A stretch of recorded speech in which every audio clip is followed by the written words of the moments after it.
Após falecer, o protagonista é chamado pelo Deus do mundo, que decide dar a ele outra chance em outro mundo, dando um corpo saudável e livre de qualquer doença. Como bônus, um super corpo que jamais se cansaria. Além disso, dá a possibilidade do rapaz escolher a vida que quer levar e qual poder quer receber. E ele escolhe a vida mais simples possível, querendo ser agricultor. Então Deus aceita e dá a ele a ferramenta agrícola onipotente, que você vai ver que não é só agrícola e é muito mais poderosa do que parece. Na verdade, o rapaz está ganhando um dos maiores poderes do mundo. Deus está fazendo isso com ele devido a um erro que deu uma doença grave ao rapaz, que viveu apenas até os 39 anos e teve uma vida cheia de traições. Porém, agora a história é outra. Ele tem a chance de recomeçar com o poder roubado. Então ele acorda em outro mundo com seu corpo saudável e logo parte para explorar o lugar que nasceu e testar sua ferramenta onipotente. Ele cria uma enxada e começa a arar a terra. E ele nota que seu corpo não se cansa de jeito algum e sua ferramenta é muito eficiente. Explorando a floresta, ele encontra uma árvore grande e decide que sua base ficará nesse local. Após procurar por água e não encontrar nada, ele decide cavar até encontrar. Ele faz uma pá e começa os trabalhos. Percebendo que não conseguiria sair do buraco, ele decide cavar em diagonal, igual eu fazia no Minecraft. E o rapaz cava tanto que parece que ele vai chegar no inferno, mas então ele consegue encontrar água. Ele decide procurar comida, mas percebe que seu corpo não sente fome. Onde será que eu encontro um corpo desse? Porque o que eu mais sinto é fome. Mas ele não encontra nada. Ele vê uma árvore que iria atrapalhar no seu caminho do cultivo e ele decide cortá-la. Ele usa sua ferramenta divina Master Overpower para criar um mero machado. Então ele desfere uma machadada, mas ele não tinha percebido. Ele estava tão forte e sua ferramenta era tão boa que o machado atravessou a árvore como se fosse um líquido. Com um corte poderoso, a árvore foi repartida no meio. Ele então cria outra ferramenta e começa a processar a árvore. Sua ferramenta se mostra eficiente novamente, cortando a árvore como se fosse um queijo molenga. Ele faz isso na maior tranquilidade do mundo. E após coletar madeira, ele percebe que deveria fazer uma cabana, como ele fazia em um jogo que jogava. Mas ele ficou tão entretido com o trabalho que ele não viu a noite cair. E vendo que ficaria no escuro, desesperadamente ele tenta invocar uma lanterna ou uma lâmpada. Porém, ele não tem sucesso algum, já que seu poder é apenas de ferramentas simples, nada de tecnologia. Nem mesmo um isqueiro ou um fósforo ele conseguiu invocar. Então ele usa a cabeça e cria uma lupa para fazer fogo. Porém, já era tarde demais. O sol já tinha ido embora há um bom tempo. E é aí que ele decide usar a técnica Minecraft de passar a noite. Ele faz um buraco na árvore e fica ali mesmo. Fazendo alguns copos, ele percebe que a visão dele está muito boa mesmo de noite. Ele se pergunta se ele ganhou uma supervisão do Deus ou se era porque tinha duas luas no céu. É aí que cai a ficha que estava em outro mundo. Quando o sol aparece, ele pega o seu copo de madeira, vai até o poço e bebe água. Ele então logo corre para fazer a sua fogueira usando a lupa. E com seu machado, ele continua limpando as árvores para fazer o seu campo, para finalmente fazer sua plantação. Enquanto está no trabalho, ele percebe que agora começou a sentir fome. E por força do destino, um animal selvagem estranho começa a correr e ataca ele. Uma espécie de coelho, dente de sabre monstruoso. No susto então, ele dá uma porretada na cabeça do coelho e por pura sorte, ele consegue comida. Mesmo que por acidente, ele fica triste pois não queria acabar com o bichinho, mas já que aquilo tinha acontecido, ele decide comer para não desperdiçar. E já que tinha enchido o bucho, sabia que uma hora ou outra, aquilo que tinha entrado precisaria sair. Então ele faz um troninho de madeira para ter aquele momento de paz que todos precisam. Mas o que parecia simples, na verdade, tinha um buraco por baixo com uma engenharia que ele tirou da cabeça, para que tenha o descarte. E logo ele começa os trabalhos, mas então percebe que seria complicado fazer aquilo ao ar livre. Eu não conseguiria. Vai que alguém passa naquele local, né? Se bem que não passou ninguém até agora. Mas é nesses momentos que sempre alguém aparece. Então ele decide fazer uma parede e uma cobertura, deixando seu banheiro mais completinho. Agora sim. O mais doido é que ele fez uma casinha pro banheiro, antes mesmo da casa dele. Percebemos que o nosso prota não tem um plano concreto. E depois de muitos desvios, ele finalmente começa a arar seu campo. Enquanto ara, ele fica pensando no que deveria plantar. Mas quando ele se toca, já estava anoitecendo e ele não tinha nenhuma semente para plantar, muito menos mudas. Então decide dormir, e quando volta, começou a nascer algumas mudinhas. Fica se perguntando se naquele mundo as coisas nasciam sem sementes ou se isso era graças à incrível ferramenta onipotente. Mais incrível é que as mudas são diferentes. Enquanto espera crescer, ele traça um plano de construção onde começa a desenvolver uma cerca para proteger o cultivo dos monstros que poderiam vir. E ele faz uma cerca e uma trincheira. Isso leva alguns dias de trabalho. Nesse meio tempo, ele é atacado por alguns monstros que acabam virando um churrasquinho pouquinho pro nosso prota. E depois de fazer tudo que não precisava, ele conseguiu construir a cabana. E ele faz em um esquema de encaixe. Para conseguir a altura, cavou o chão. Famoso modo preguiçoso de fazer as coisas, né? Poxa, patrão, era só fazer uma casinha maior, né? Enquanto está trabalhando, ele percebe que alguns lobos estão por perto. E ele estranha que não atacaram e estavam machucados. Como ele havia acabado de acabar com o javali, ele dá a carne que está sobrando para os cães. Quando de repente ele percebe que um dos cães estava prestes a dar à luz. Então ele leva para a cabana para que eles fiquem seguros. Então ele volta a dormir em seu buraco na árvore, enquanto os doguinhos ficam na cabana que era dele. Ao acordar, ele percebe que os lobinhos já tinham nascido e estavam sendo amamentados. E o nosso protagonista ainda corta o melhor pedaço de carne e dá aos cães para comemorar o parto.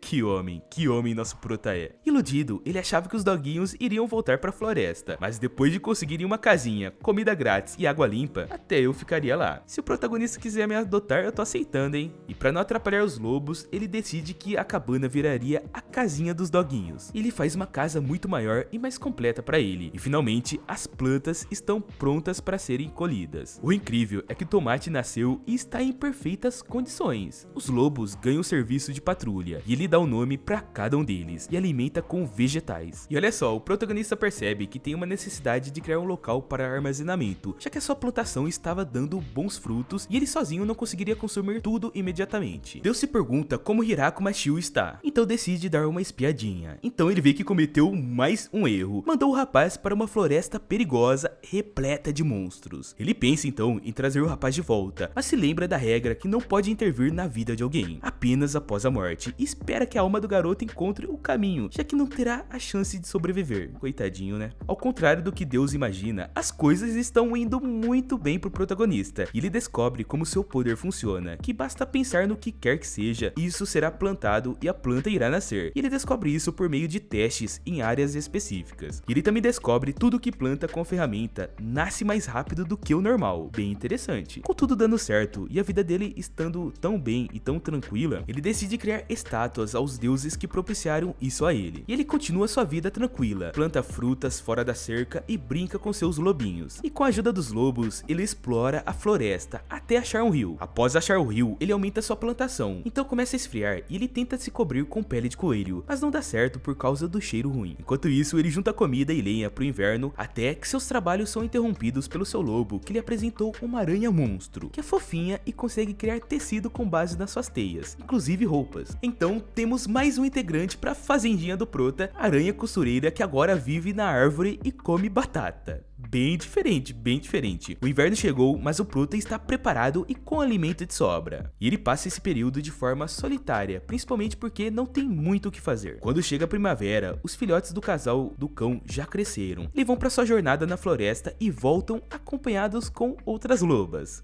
A família está crescendo. A aranha também tem filhotes e a fazenda vem crescendo cada vez mais. De repente, a aranha, que ficou responsável pelo alarme, indica que é alguém por perto. O protagonista chega no local e vê uma garotinha indefesa com orelhas pontudas morrendo de medo dos lobos. Quando ele chega perto, a garota mostra sua verdadeira face, morde o pescoço do prota e muda sua forma, crescendo e ganhando roupas. Porém, o perigo é eliminado rapidamente pelos lobos que acerta a vampira. Após isso, os outros lobos atacam ela de volta e ela fica pequena novamente. O protagonista, em dúvida, pergunta se ela é inimigo, e ao ver que ela é inofensiva, ele deixa ela chupar o seu pescoço. Malandrinho ele, né?